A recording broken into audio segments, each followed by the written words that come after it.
Good morning everybody, welcome to channel gstcourse.in। आज हम लोग डिस्कस करेंगे एक नया टॉपिक, बहुत इंपॉर्टेंट टॉपिक है क्योंकि मैं जो टॉपिक चुनता हूँ ना, ये दोनों को काम पे लगता है। जो जीएसटी रिटर्न फाइलिंग का काम करते हैं, मतलब जीएसटी प्रैक्टिशनर जो है उसके लिए, और जो सीए चार्टर्ड अकाउंटेंट या कॉस्ट अकाउंटेंट बनना चाहते हैं तो उसके लिए जो जीएसटी का जो पेपर है, पेपर 11 पेपर है, तो इसमें जो मतलब प्रैक्टिकल एस्पेक्ट उसका जरूरी होगा वो भी हम लोग यहाँ पर डिस्कस करते हैं। तो मेरा जितना वीडियो है प्रैक्टिकल वीडियो है मैक्सिमम, और प्रैक्टिकल वीडियो के लिए जितना भी थ्योरी लगता है वो थ्योरी हम प्रैक्टिकल के साथ साथ डिस्कस करता हूँ। तो आज का जो टॉपिक है बहुत इंपॉर्टेंट टॉपिक है। ये टॉपिक है टीडीएस ऑन जीएसटी। हम लोग तो नाम सुना है टीडीएस ऑन इनकम टैक्स, यही सुना है, लेकिन जीएसटी, टीडीएस ऑन जीएसटी ये पहले बार शायद सुन रहे हैं। जो जीएसटी प्लेटफॉर्म में काम करते हैं उसको तो थोड़ा आइडिया है। नॉर्मली टीडीएस ऑन जीएसटी क्या होता है? टीडीएस ऑन इनकम टैक्स हम लोग को पता है, जो और कॉन्ट्रैक्ट होता है या कुछ भी मतलब कॉन्ट्रैक्ट होगा और बेसिस में जो बिल सबमिट करते हैं ऑफिस में या कुछ कंपनी को बिल सबमिट करते हैं तो कंपनी उसे 1% इनकम टैक्स टीडीएस काट लेता है। उसके साथ और भी डिडक्शन होता है जिसको बोलते हैं स्टैट्यूटरी डिडक्शन, जो है मैंडेटरी, मतलब जो डिडक्शन करना ही है उसको स्टैट्यूटरी और मैंडेटरी डिडक्शन बोलते हैं। टीडीएस ऑन जीएसटी इसके अंदर एक स्टैट्यूटरी डिडक्शन है, उसको हर बिल से काटना पड़ेगा। तो क्या होता है ये टीडीएस अंडर जीएसटी? थोड़ा थियोरेटिकल एस्पेक्ट हम लोग समझते हैं। TDS under GST had been applicable since 1 October 2018। Major heads of taxes under GST are CGST, SGST and IGST. In addition, as per the GST law, certain category of registered person will be required to deduct taxes while making payment to supplier। ठीक है, यहाँ पर पूरा clear है। मतलब GST और certain category of taxes है जो जीएसटी और सीजीएसटी और एसजीएसटी एंड आईजीएसटी के ऊपर उसको आईजीएसटी से वो डिडक्ट होता है। ठीक है, तो certain category of registered person will be required to deduct taxes, मतलब सर्टेन कुछ स्पेसिफिक कैटेगरी जो है जहाँ पे बिल सबमिट करने से सप्लायर को जो बिल मिलेगा उससे 1% TDS on GST means CGST, SGST या आईजीएसटी जो भी हो उससे डिडक्ट करके उसको नेट अमाउंट मिलेगा। Who is required to deduct TDS on GST? देखो ये जो थ्योरी है, थ्योरी को पहले हम लोग एक बार गो थ्रू करते हैं और उसको समझते हैं। उसके बाद प्रैक्टिकल एस्पेक्ट जो है उसके लिए मेरा अलग से वीडियो होगा, इसमें भी मैं कुछ समझाऊंगा, उसको वो एग्जाम्पल देखे। पहले ये जो गो थ्रू है ये बहुत इंपॉर्टेंट है। क्या बोल रहे हैं रूल में, क्या बोल रहे हैं? ठीक है, Who is required to deduct TDS on GST? The following class of persons are required to deduct TDS on GST from the payment made or credited to the supplier if the contract value is more than 2.5 lakh। बहुत important चीज है, याद रखना। if the contract value more than 2.5 lakh, this is a single contract value। ठीक है, मैं बाद में डिस्कशन करेंगे ये कॉन्ट्रैक्ट वैल्यू मतलब सिंगल हो या डबल हो, कैसे भी हो, वो कंबाइंड हो, वो कॉन्ट्रैक्ट वैल्यू कैसे होगा, कॉन्ट्रैक्ट वैल्यू कितना होने से मुझे कंपनी को ये टीडीएस ऑन जीएसटी काटना पड़ेगा। पहले एक बार गो थ्रू कर लेते हैं। जो certain category of registered persons means a department or establishment of the central government और स्टेट गवर्नमेंट, मतलब स्टेट गवर्नमेंट और सेंट्रल गवर्नमेंट अथॉरिटी होगा। मतलब कोई सप्लायर अगर कॉस्ट कॉन्ट्रैक्ट जाते हैं किसी सेंट्रल गवर्नमेंट और स्टेट गवर्नमेंट ऑफिस के डिपार्टमेंट के साथ, तो जब सप्लायर बिल सबमिट करेगा तो उसको बिल जो गवर्नमेंट ऑफिस जो बिल बनाएगा उससे 1% TDS on GST, TDS on CGST either or TDS on IGST, ये 2% टीडीएस ऑन आईजीएसटी वो डिडक्ट करके बिल देगा। ठीक है। सेकेंड है local authority, that is municipality, nagar panchayat जो है, इसमें भी अगर बिल सबमिट करोगे तो तुमको जब बिल देगा उसमें 1% टीडीएस और जीएसटी डिडक्ट करके देगा। थर्ड है गवर्नमेंट एजेंसी। फोर्थ है सच पर्सन और category of person notified by the government. Government का पूरा ये अधिकार है, तो वो किसको बोलेगा तुम भाई उससे उसका बिल से ये टीडीएस और जीएसटी कटो, ये गवर्नमेंट नोटिफाई कर देगा। ये प्योरली गवर्नमेंट का इख्तियार है। ठीक है, तो ये चार कैटेगरी ऑफ पर्सन, जो सर्टेन कैटेगरी ऑफ पर्सन, जो ये चार category of person liable to deduct GST from the bill, TDS GST from the bill. As per latest notification on 13 September 2018, the following entities also need to deduct TDS. इसके सिवा इसका बाहर भी ये जो अथॉरिटी है ये बिल से टीडीएस डिडक्ट करेगा। कौन कौन है? एनी अथॉरिटी और बोर्ड और एनी अदर बॉडी विथ 51% और more participation way of equity और कंट्रोल। ठीक है, एनी अथॉरिटी और बोर्ड जिसका 51% शेयर है वो कटेगा। ठीक है, सेटअप कैसे है? Setup by an act of parliament और स्टेट लेजिस्लेचर। जैसे तुम्हारा एलआईसी में, एलआईसी का गवर्नमेंट में शेयर कितना है? 51% से ज्यादा है। ठीक है, तो वो एलआईसी एक एग्जाम्पल है। तो वहां पर अगर बिल सबमिट करोगे तो वहां से टीडीएस और जीएसटी काट लेगा। Establishment by any government. ठीक है, ये दो तरह का जो कैटेगरी ऑफ पर्सन है, ये पर्सन जो है तो यह से TDS on GST they are liable to deduct TDS on GST from bill. Okay, number 2, society established by the central government और स्टेट गवर्नमेंट और a local authority under the society registration act. Society जैसे Tripura museum, Tripura में जो ये museum है जो ये society के अंडर में चलते हैं। बहुत सारे ऐसा ऑर्गेनाइजेशन है जैसे आरकेएस, ये ऑल इंडिया में रोगी कल्याण समिति, ये सोसाइटी ऑर्गेनाइजेशन जो सोसाइटी रजिस्ट्रेशन रेगुलेशन एक्ट 1860 जैसे नेशनल रूरल हेल्थ मिशन, ये भी रजिस्टर्ड सोसाइटी है। सोसाइटी के अंडर में जितना भी बॉडी होगा वो they are liable to deduct TDS from the bill of the contractor. Public sector undertaking, जैसे मैं बोले पब्लिक सेक्टर अंडरटेकिंग किसका है? सेल, गेल, जो भी पब्लिक सेक्टर अंडरटेकिंग, एलआईसी, ये सब liable to deduct TDS on GST. ठीक है, रेट ऑफ टीडीएस, रेट कितना होगा? कौन सा रेट में कटेगा? ये सिंपल है, TDS is to be deducted at the rate of 2% on payment made to the supplier और टैक्सेबल गुड्स एंड और सर्विस और the total value of such supply under an individual contract. बहुत important है ये individual contract, बाद में समझेंगे थोड़ा देर बाद। इंडिविजुअल कॉन्ट्रैक्ट क्या होता है? Axis 2,50,000 rupees. इंडिविजुअल कॉन्ट्रैक्ट, ये एग्जाम्पल के साथ देखेंगे, अगर इंडिविजुअल कॉन्ट्रैक्ट 2,50,000 के ऊपर होगा तब उससे उसका बिल से टीडीएस डिडक्ट होगा। ठीक है, थोड़ा अभी इसको होल्ड में रखते हैं, थोड़ी देर बाद इसका डिस्कशन हम लोग करेंगे कैसा होता है एग्जाम्पल के साथ इंडिविजुअल कॉन्ट्रैक्ट और कंबाइंड कॉन्ट्रैक्ट। ठीक है, value of deduction of tax, CGST, SGST, IGST and sales levied under the GST has to be excluded for the purpose of determining total value. मतलब ये जो है जो टीडीएस कटेगा इसमें ये जो इनवॉइस है, मतलब जो हमारा ओरिजिनल वर्क है उसके ऊपर ही और वैल्यू उसके ऊपर ही कटेगा। मतलब जो हम लोग क्या समझते क्या देखे हैं, जैसे एक एग्जांपल हम दिखा था यहाँ पर, ये कस्टमर का सपोज ये और कॉन्ट्रैक्ट बिल है। ठीक है, इसका टोटल कॉन्ट्रैक्ट हुआ था 6 लाख का कॉन्ट्रैक्ट हुआ था, 1 साल के लिए उसको 6 लाख का कॉन्ट्रैक्ट हुआ। ठीक है, तो ये ऑब्वियसली फर्स्ट क्राइटेरिया जो है 2.5 लाख के ऊपर है, तो इससे टीडीएस जब भी बिल सबमिट करेगा उससे टीडीएस कटेगा। ठीक है, ये फर्स्ट आरए बिल जब कटे थे, फर्स्ट आरए बिल मतलब फर्स्ट बिल में जितना काम हुआ पीडब्ल्यूडी ऑक्स में या गवर्नमेंट ऑक्स कॉन्ट्रैक्ट में बिल ना आरए बिल होता है, रनिंग अकाउंट बिल होता है। तो यहाँ पे अभी रनिंग अकाउंट बिल ये हम लोग बात नेक्स्ट वीडियो में समझेंगे। अभी सपोज अभी सोचो ये बिल सबमिट किए, फर्स्ट बिल 89,000 का बिल सबमिट किए। ठीक है, 89,000 का बिल सबमिट किए, इसमें टोटल कितना टीडीएस कटेगा? जब इसका बिल बनेगा, बिल जब बनाएगा इसमें 1% टीडीएस ऑन जीएसटी कटेगा, 1% टीडीएस ऑन एसजीएसटी कटेगा, 1% इनकम टैक्स कटेगा, 1% बिल्डिंग एंड ऑल का वेलफेयर सेस यहाँ पर डिडक्ट होगा। तो टोटल डिडक्ट हुआ देखो इसका इतना 3566, कितना डिडक्शन है? ये सब डिडक्शन हुआ। ठीक है, तो ये डिडक्शन होगा ये, और जो उसका बिल मिलेगा नेट अमाउंट कितना मिलेगा ये। ठीक है, देखो टोटल बिल जो सबमिट किया तो उसके बाद डिडक्शन हम लोग डिडक्ट किया, टोटल डिडक्शन इसको घटा दिए तो उसके बाद जो भी हो मुझे ये बिल मिलेगा। ठीक है, देखो यहाँ पर बोल सकते हो, ये पे तो 89,000 बिल है भाई, हम लोग वो नहीं देखा टोटल कॉन्ट्रैक्ट वैल्यू कितना है। टोटल कॉन्ट्रैक्ट वैल्यू ये 6 लाख है, ये इंडिविजुअल बिल है, इसका 1 साल का कॉन्ट्रैक्ट हुआ था, 1 साल में टोटल उसको मिलेगा 6 लाख के ऊपर, 6,09,297। तो ये जो कॉन्ट्रैक्ट वैल्यू है 1 साल का, ये कॉन्ट्रैक्ट वैल्यू के ऊपर होगा, ये बिल के ऊपर नहीं होगा।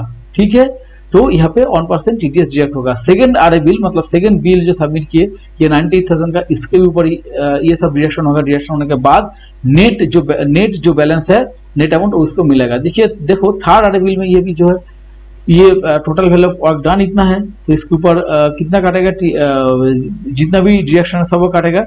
काटने के बाद यहाँ पर 1,18,000 के जाएगा, उसको 1,14,000 ये बिल मिलेगा। ठीक है, तो ऐसा होता है ऑक्स कॉन्ट्रैक्ट बिल। तो हमको उसको ये फॉर्मेट में हम लोग को वो प्रिपरेशन करना पड़ेगा और उसका टैक्स लायबिलिटी कैलकुलेशन करना पड़ेगा। यहाँ पे एक एग्जांपल हम लोग दे दिया हुआ पर मैं। ठीक है, इसके बारे में बहुत सारे वीडियो होगा, नेक्स्ट 4-5 वीडियो हम बनाएंगे इसके, तो उसके ऊपर इसके ऊपर पूरा डिटेल एनालिसिस डिटेल हम लोग देखेंगे। अभी तक के लिए ये तक नहीं देखेंगे, तो वीडियो ध्यान से देखते रहना। ठीक है, ये क्योंकि हम लोग के पास 3D पार्ट समझ रहा है, तो उसके लिए जितना भी प्रैक्टिकल एग्जांपल देना पड़ेगा मैं यहाँ पर दूंगा, और नेक्स्ट वीडियो में और डिटेल इसको हम लोग क्लियर करेंगे। इतना डिटेल वीडियो जीएसटी टीडीएस के ऊपर यूट्यूब में कोई नहीं डाला है आज तक, और कोई नहीं डिस्कस किए। ठीक है, वीडियो को जरूर देखना, फॉलो करना, शेयर करना, और मेरा चैनल को सब्सक्राइब करना ही। ठीक है, तो रेट ऑफ टीडीएस 2% हो गया, तो इंडिविजुअल कॉन्ट्रैक्ट वैल्यू अगर 2,50,000 के ऊपर होगा। ठीक है, ये मैं थोड़ा बोल्ड कर देता हूँ। ठीक है, वैल्यू ऑफ डिडक्शन, और ये जो है ना, ये जो वैल्यू ऑफ डिडक्शन का हम लोग जब बात कर रहा था, ये देखो, ये सिर्फ कितना वर्क हुआ उसके ऊपर सीजीएसटी, उसके ऊपर ये 1% टीडीएस काट रहा है। अगर नॉर्मली क्या होता है, ये जो हम लोग क्या देखते हैं, ये पर टोटल कॉस्ट प्राइस मतलब कॉस्ट प्राइस देखते हैं हम लोग, उसके बाद क्या है प्रॉफिट देखते हैं। ठीक है, उसके बाद ये क्या होता है, इनवर्स वैल्यू होता है, इनवर्स वैल्यू, फिर क्या होता है, जीएसटी होता है। हाँ, जीएसटी होता है। उसके बाद ये क्या, सॉरी ये इनवर्स वैल्यू नहीं, ये टैक्सेबल वैल्यू, उसके बाद जीएसटी, इसके बाद इनवर्स वैल्यू होता है। ठीक है, तो यहाँ पर देखो जो जीएसटी लग रहा है, यहाँ पर जीएसटी जब होता होगा तब ये जस्ट ओरिजिनल कॉस्ट के ऊपर होगा, उसके पहले कोई भी टैक्स ऊपर जोड़ेगा नहीं, मतलब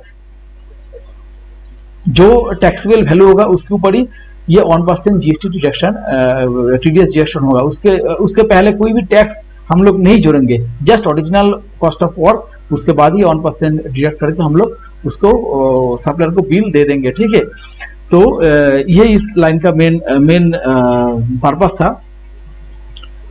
value of deduction of tax मतलब कोई भी टैक्स से जोड़ेगा नहीं, टैक्स जोड़ने के पहले हम लोग यहाँ पर 1% TDS on CGST SGST deduct कर लेंगे। ठीक है, contract value is to be taken and not individual invoice wise for determination of deduction। बहुत इंपॉर्टेंट नाम से कॉन्ट्रैक्ट वैल्यू हम लोग देखेंगे, जो अभी यहाँ पे देखा कॉन्ट्रैक्ट वैल्यू देखेंगे, इंडिविजुअल बिल हम लोग यहाँ पर नहीं देख रहा है। ठीक है, तो कॉन्ट्रैक्ट वैल्यू टोटल है 6 लाख, ये पूरा साल में काम करेगा तो उसको 6 लाख मिलेगा, तो हर बिल से वो 2.5 लाख के नीचे भी होगा तब उसको टीडीएस डिडक्शन करना पड़ेगा। ठीक है, बहुत इंपॉर्टेंट चीज है ये।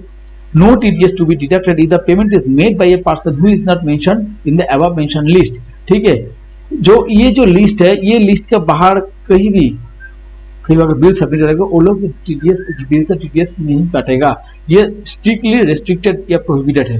ठीक है, अभी हम लोग देखेंगे cases for TDS on GST is not required to be deducted. यहाँ तक मुझे लग रहा है कोई प्रॉब्लम नहीं है, बहुत इजी है। टीडीएस क्या है, कौन कौन सा department, local authority, government agency ये लायबल टू डिडक्ट होगा, किस अमाउंट का और के ऊपर डिडक्ट होगा। ठीक है, टीडीएस वो भी हम लोग समझे है 2,50,000 का ऊपर, और जो इंडिविजुअल ऑर्क होगा वो टीडीएस जब डिडक्ट करेंगे उसके ऊपर हम टोटल ऑर्क वैल्यू देखेंगे, इंडिविजुअल वैल्यू हम लोग कंसीडर नहीं करेंगे। ठीक है, यहाँ तक हम लोग समझे है। तो नेक्स्ट हम लोग देखेंगे cases for TDS on GST is not required to be deducted. TDS on GST is only required to be deducted when the payment made or carried to the supplier is done by the above mentioned category of persons। ठीक है, there are certain exception to this and in the following cases certain exception, कुछ exception है जहां पर TDS on GST deduct नहीं होगा। क्या कहे, if contract value does not exceed 2.5 lakh, if the contract value, हम लोग पहले डिस्कशन कर चुके, contract value does not exceed 2.5 lakh, no TDS is required to be deducted। देखो बोले थे, मैं पहले बोला था, इसका हम एग्जाम्पल के साथ डिटेल समझेंगे। एग्जाम्पल देते हैं, देखो मिसेस कनिष्क को enters into contract of ₹2 lakh with public sector undertaking to provide income tax advisory. He also enters into contract 2.4 lakh to provide GST advisory. एक इनकम टैक्स एडवाइजरी के लिए और 2 लाख का कॉन्ट्रैक्ट उसका साथ हुआ है, और एक कॉन्ट्रैक्ट हुआ है जीएसटी एडवाइजरी के लिए 2.4 लाख का एडवाइजरी हुआ है। इस केस में क्या होगा, टीडीएस डिडक्शन होगा कि नहीं होगा। देखो इसमें टीडीएस डिडक्शन नहीं होगा क्योंकि हम लोग सिंगल कॉन्ट्रैक्ट वैल्यू देखेंगे, combined combined value contract value नहीं देखेंगे। यहाँ पर देखो दोनों केस में कॉन्ट्रैक्ट वैल्यू 2.5 लाख का नीचे, एक में 2 लाख है, एक में 4 लाख है। वो एक सप्लायर जो है ना, वो सप्लायर एक है लेकिन उसका कॉन्ट्रैक्ट डबल है, 2 कॉन्ट्रैक्ट है, 2 ही 2.5 लाख के नीचे, तो यहाँ पे वो उससे टीडीएस डिडक्शन नहीं होगा। ठीक है, कभी कभी ये टीडीएस डिडक्शन फाकी मतलब ये अवॉइड करने के लिए ऐसे भी कॉन्ट्रैक्ट होता है डिपार्टमेंट के साथ। ठीक है, उसका एग्जांपल ये है। सेकंड एग्जांपल हम लोग देखेंगे, MS कनिष्को entered in a single contract to provide service worth 3 lakhs. He received 1.5 lakhs on advance and 1st October 2018 and the balance 1.5 lakhs on May 2019। देखो ये यहाँ पर यह टोटल कॉन्ट्रैक्ट वैल्यू 3 लाख है, मतलब इसका 2.5 लाख से टोटल इंडिविजुअल कॉन्ट्रैक्ट वैल्यू है। तो यहाँ पर 1.5 लाख रिसीव जो एडवांस है इसके ऊपर टीडीएस उसको काटेगा। फिर जब मई में इसका 1.5 लाख फाइनल वैल्यू होगा, इसके ऊपर भी टीडीएस काट लेगा, काट के जमा करेगा। ठीक है, the provision of TDS and GST will get applicable as a contract value is more than 2.5 lakh. यहाँ पे एप्लीकेबल होगा क्योंकि सिंगल कॉन्ट्रैक्ट वैल्यू 3 लाख के ऊपर है। यहाँ पर हम लोग बिल जो सिंगल पेमेंट जो देख रहे हैं वो कंसिडर नहीं करेंगे, जिससे भी एडवांस जब पेमेंट करेंगे इससे भी हम लोग 1% टीडीएस एंड जीएसटी काटेंगे, और ये बैलेंस के ऊपर भी 1.5 लाख के ऊपर जो फाइनल बिल पे करेंगे उसके ऊपर भी हम लोग 1% टीडीएस और जीएसटी डिडक्ट करेंगे। Therefore, while determining the applicability of TDS and GST, it is individual contract value which would be considered irrespective of the total number of contract। ठीक है, बहुत इंपॉर्टेंट टर्म्स है। टोटल नंबर ऑफ कॉन्ट्रैक्ट हम लोग consider नहीं करेंगे, सिर्फ individual contract हम लोग कंसीडर करेंगे। तो ये था एक केस कॉन्ट्रैक्ट वैल्यू। ठीक है, मेरे ख्याल से यह तक कोई प्रॉब्लम नहीं है। चलो नेक्स्ट कौन सा कंडीशन है जहां पर टीडीएस नहीं कटेंगे। Location of recipient is different from the location of supplier and place of supply. Location of recipient का लोकेशन अगर लोकेशन ऑफ सप्लायर और प्लेस ऑफ सप्लाई से डिफरेंट है। कैसे होता है? TDS and GST would not be applicable if the location of recipient is different from the location of supplier and the place of supply. This can be explained. यहाँ पर देखो following example हम लोग दिए हैं। For example, Delhi government enters into contract worth 5 lakhs with Radisson Haryana to rent space for the purpose of conducting an event in their hotel. In this case, Radisson Hotel will levy Haryana GST and SGST. ठीक है, यहाँ पर देखो क्या है, location of the recipient कौन है? Delhi government. ठीक है, is different from the location of the supplier कौन है? हरियाणा। ठीक है, प्लेस ऑफ सप्लाई कहाँ पे हो रहा, वो कंसर्ट कहाँ पे होगा, मतलब वो जो पर्पस क्या था इसमें, कंडक्टिंग इवेंट, ये इवेंट कहाँ पे हुआ था? हरियाणा में हुआ थे। तो लोकेशन ऑफ द रेसिपिएंट, तो वो कहाँ से रेसिपिएंट, मतलब रेसिपिएंट कहाँ पे? दिल्ली का है। प्लेस ऑफ सप्लाई कहाँ पे है? लोकेशन ऑफ द सप्लायर कहाँ पे? हरियाणा है। और प्लेस ऑफ सप्लाई कहाँ पे है? प्लेस ऑफ सप्लाई भी हरियाणा में है। तो ये जो डिफरेंट है, जो रेसिपिएंट है उसका location of place of supplier और प्लेस ऑफ सप्लाई ये दोनों हरियाणा में है, तो वो डिफरेंट है, इसलिए इसके ऊपर टीडीएस और जीएसटी एप्लीकेबल नहीं होगा। ठीक है, ये जस्ट याद रखना, location of the recipient is different from the location of the supplier and place of supply. ठीक है, देखिए यहाँ पर प्लेस ऑफ सप्लाई हरियाणा है, location of the supply Haryana है, लोकेशन ऑफ द रेसिपिएंट यहाँ पर दिल्ली है, तो यहाँ पर कोई टीडीएस अप्लाई नहीं होगा। सेकंड एग्जांपल देखते हैं। A vendor registered in Karnataka provides service to the Maharashtra government worth ₹3 lakhs. In this case, IGST would be levied. ठीक है, देखो यहाँ पर देखो, the vendor registered in Karnataka provides service to the Maharashtra government. ठीक है, vendor कहाँ पे है, मतलब registered location of the supplier कहाँ पे है? सप्लायर, vendor मतलब सप्लायर कहाँ पे? कर्नाटका है। ठीक है, प्लेस ऑफ सप्लाई कहाँ पे है, मतलब किसको सप्लाई दे रहा है?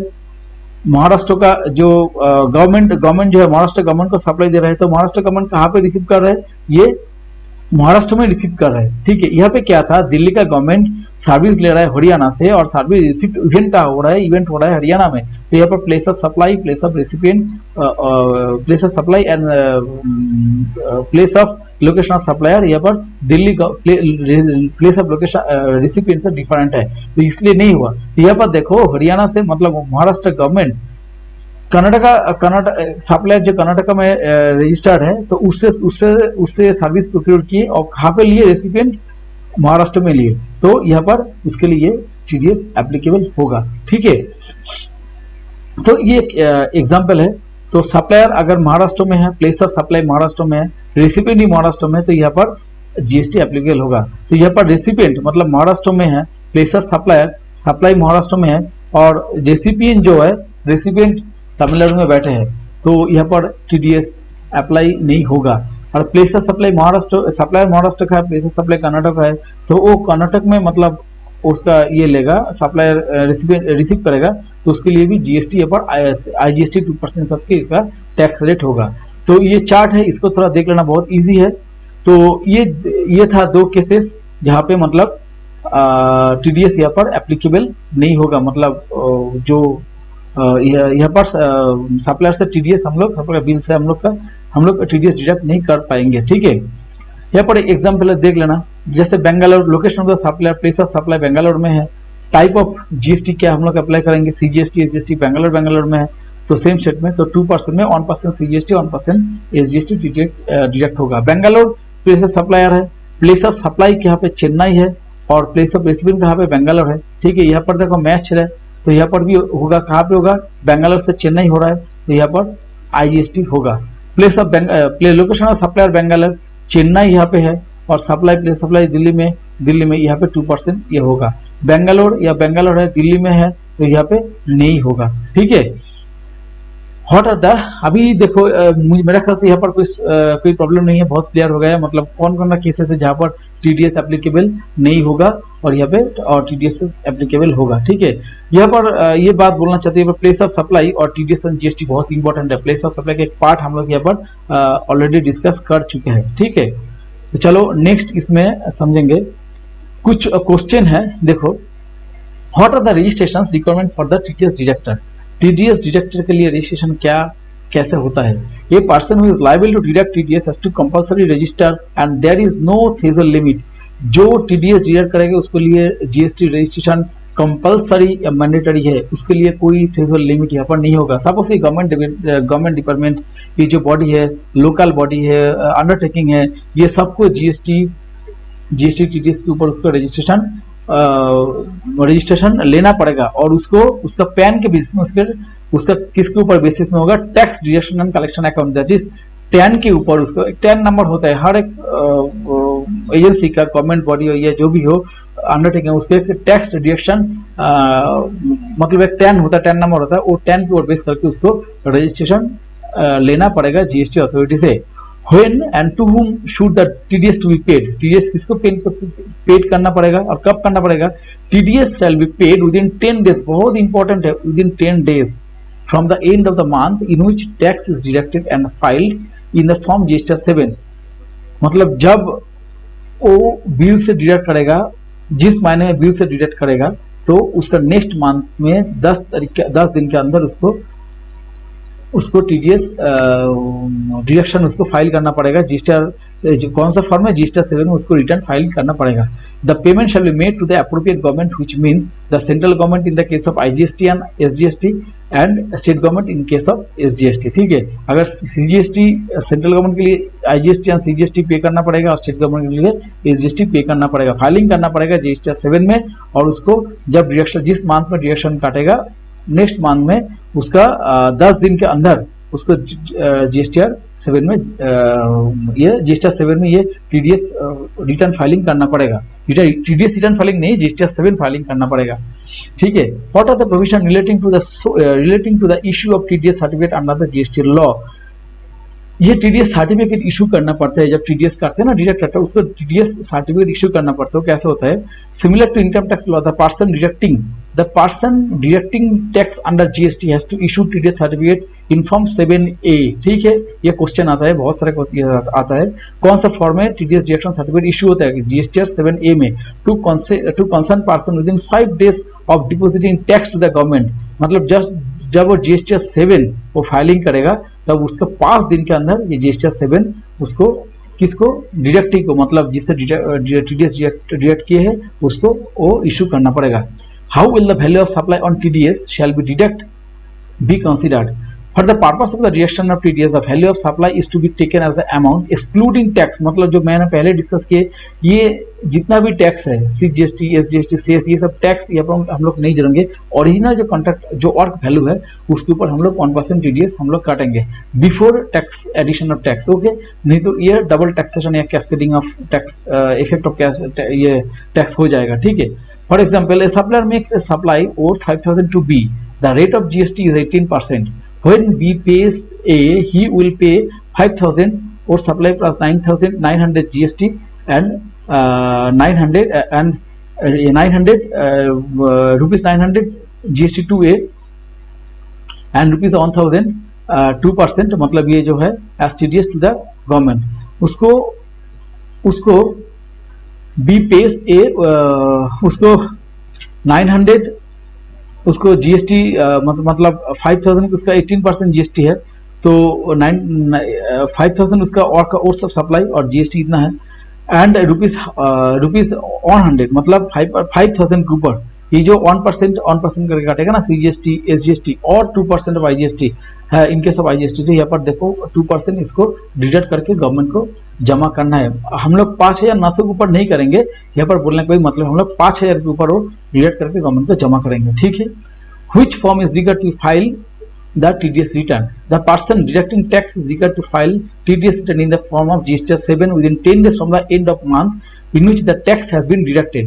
जिस मंथ में टैक्स डिडक्ट किए उसका नेक्स्ट मंथ में सक्सेडिंग मंथ में उसको 10 दिन के अंदर उसको GST 7 फाइलिंग करना पड़ेगा। ठीक है, what is the benefit of TDS to the deducting? Supplier का बेनिफिट क्या है? As stated above, there will be an automatic reflection of the electronic ledger। Electronic ledger means ये electronic cash ledger। ठीक है, electronic ledger होगा इसमें of the deductee, that is supplier, once the deductor files his or her return, the deductee can claim credit in the electronic cash ledger। ठीक है, बहुत important है, electronic cash ledger में reflect होगा of this tax deducted and use it for the payment of other taxes.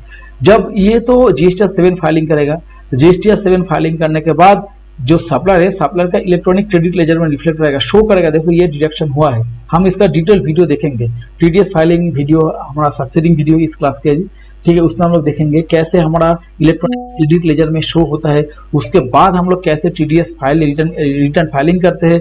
Return filing करने के बाद मतलब उसमें कितना मतलब ये होता है, क्या बोलते हैं, कैसे हम लोग फाइल करने के बाद हमारा इलेक्ट्रॉनिक कैसे आते हैं, कैसे वो रिफ्लेक्ट करेगा, ये आएगा। ये हम लोग डिटेल जो सक्सेडिंग वीडियो उसमें देखेंगे, एक बहुत बड़ा एग्जाम्पल के साथ देखेंगे, सब कुछ समझेंगे इसमें। ठीक है, तो देखो penalty for not complying with TDS provision under GST, penalty भी लगता है अगर कंप्लाई ठीक से नहीं होता है। क्या सिनेरियो क्या है?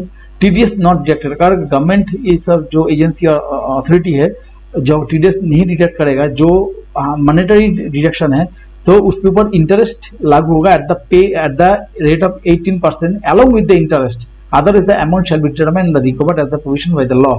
जो टीडीएस अमाउंट है वो तो पे करना ही पड़ेगा, प्लस 18% के हिसाब से जितना भी टीडीएस आता है वो भी पे करना पड़ेगा। TDS certificate has been issued for delayed beyond 5 days. ठीक है, इसको अगर 5 डेज के बाद में अगर टीडीएस सर्टिफिकेट इशू मतलब 5 डेज के अंदर टीडीएस सर्टिफिकेट इशू नहीं करेगा डिडक्टी को, तो यहाँ पर late fee of 100 per day will be charge subject to maximum 5000 यहाँ पर चार्ज होता है। ठीक है, अगर जीएसटी सर्टिफिकेट जीएसटीआर 7A, ठीक है, जीएसटीआर यहाँ पर हम लोग लिख सकते हैं जीएसटीआर 7A अगर इशू नहीं करेगा तो उसमें पर डे 100 रुपीज करके चार्ज होता है।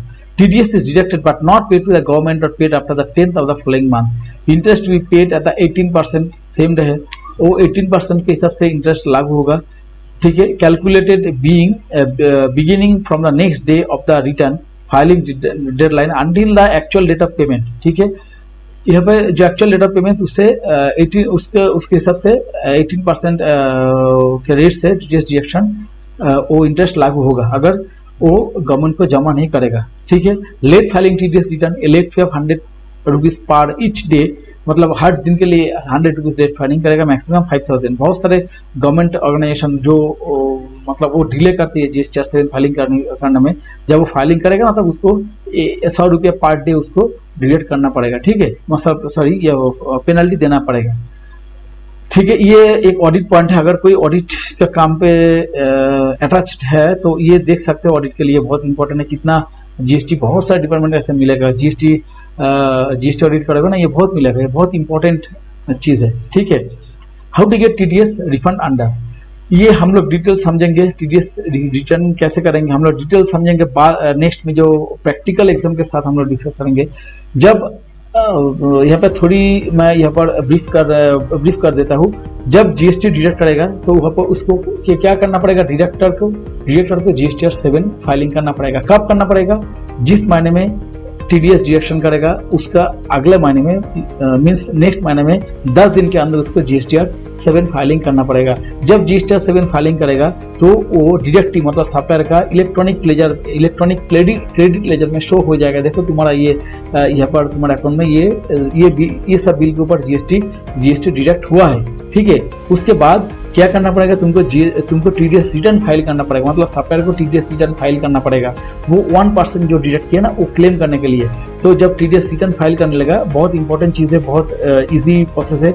मैं नेक्स्ट वीडियो में दिखाऊंगा टीडीएस फाइलिंग वीडियो के साथ, लाइव फाइलिंग के साथ। तो 1% जब टीडीएस रिटर्न फाइलिंग करेगा वो 1% उसका इलेक्ट्रॉनिक लेजर से इलेक्ट्रॉनिक कैश लेजर में चला आएगा। ठीक है, फिर तुम लोग जब सप्लायर जीएसटीआर 3 फाइलिंग करेगा उसका जो आउटपुट टैक्स लायबिलिटी होगा वो उससे 1% यहाँ पे डिडक्ट हो जाएगा, मीन्स एडजस्ट हो जाएगा। एडजस्ट करने के बाद उसको नेट मतलब सपोज 100 रुपये उसको 2.5% के हिसाब से उसका अगर 100 रुपये आएगा जीएसटी लायबिलिटी, तो यहाँ पर डिडक्ट 1% से 10 रुपये अगर काट लिए तो वहाँ से 100 - 10 मतलब 90 रुपये तुमको अल्टीमेट जीएसटी लायबिलिटी पे करना पड़ेगा। ठीक है, तो ऐसे वो सेटअप हो जाता है।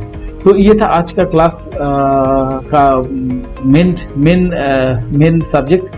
ठीक है, तो इसके बाद हम लोग बहुत बड़ा एग्जाम्पल के साथ हम लोग देखेंगे नेक्स्ट वीडियो। बहुत एग्जाम्पल है इसमें, बहुत सारे चीज़ें है, बहुत सारे इशू है, ये कंसिडर करेंगे जब डिस्कस करेंगे नेक्स्ट स्ट्रक्चरिंग वीडियो में। ठीक है, तो आज तक के लिए यही तक खत्म। ठीक है, तो चलो मेरा चैनल को सब्सक्राइब करो और मैं ज़्यादा कुछ नहीं बोलूँगा, लाइक करो, इसको शेयर करो दूसरों को नॉलेज बढ़ाने के लिए, तो मुझे भी कुछ मोटिवेशन मिलेगा इसके लिए। ठीक है, चलो तब तक के लिए गुड बाय, वेट करते हैं नेक्स्ट वीडियो के लिए। Thank you.